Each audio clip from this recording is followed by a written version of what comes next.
Now that summer is in full swing, I wanted to make a short series about what my life is like as a tenure track business professor. And for this first episode, I figured we'd be a little spicy and controversial and talk about some of the common misconceptions people have about what professors actually do and how much they actually make. So if you are curious about any of these topics, then please keep watching. And along the way, I'll just be showing scenes of my summer life as a professor, which I'm not gonna lie, is a wonderful life. Now, before I start, just a quick disclaimer to set the scene.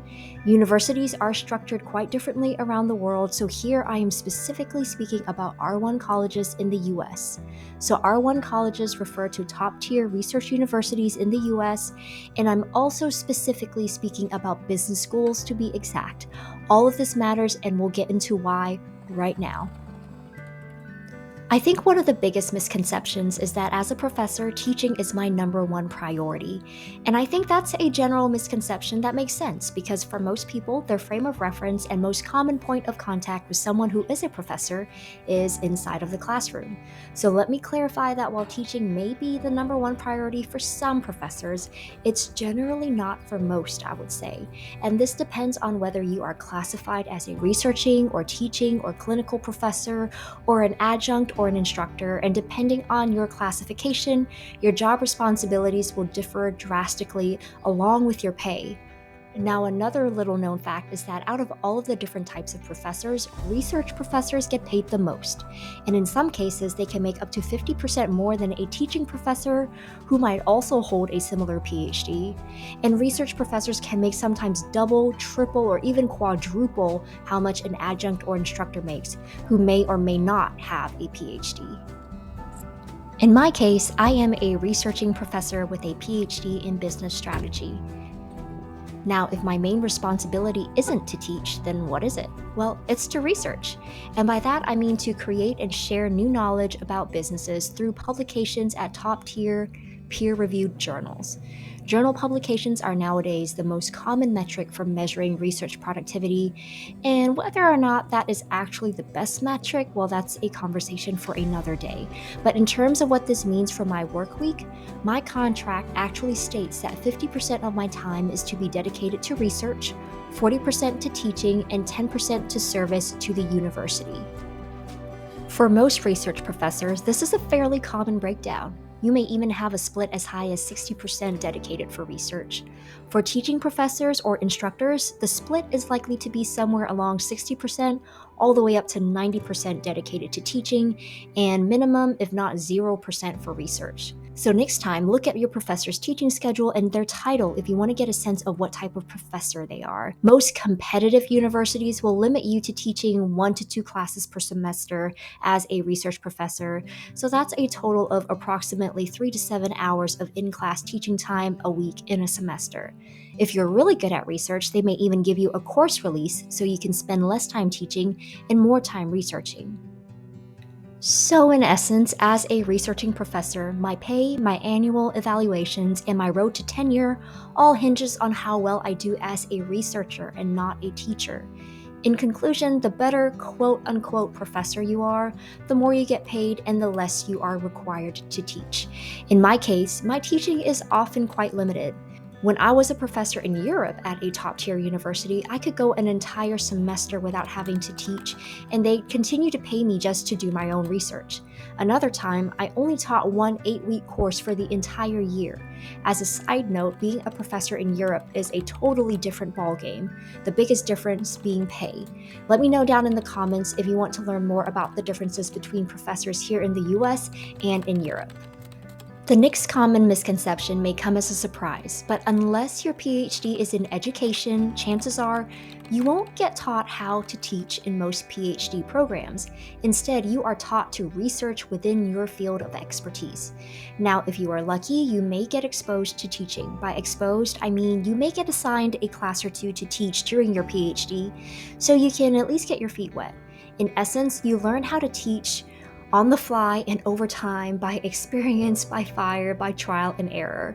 I know people who go through an entire PhD program only having taught one class to prepare them for their future jobs, which is kind of bizarre in my mind. I'm not saying this system is right, I'm just letting you know how it currently is. So, yes, for many of us who do still have to spend some time in the classroom, no matter how much or how little, we're never formally taught how to teach. Another misconception is that I often get asked by my students why I want to teach a specific class. And it's not the most inspiring answer, but the honest truth is because that's the class I've been assigned to teach. And most of the time, we don't really get to pick the classes we teach. The university has a core set of courses they need to offer in order for students to graduate with certain degrees. And if they did their hiring strategy right, then the faculty on hand should be able to expertly handle these courses. I mean, within reason, chances are you won't be asked to teach anything outside of your expertise. Again, this is specifically referring to R1 universities. At other tiered universities, do not be surprised if you are asked to teach multiple courses that deal with multiple topics within business. So one day you may find yourself teaching accounting, the next you may be teaching marketing, and the day after you may be teaching entrepreneurship. I have research track colleagues that only teach one type of class, so let's say business strategy, and that's the only class they teach. I have other teaching track colleagues or instructors that teach accounting, ethics, finance, and entrepreneurship all in one semester.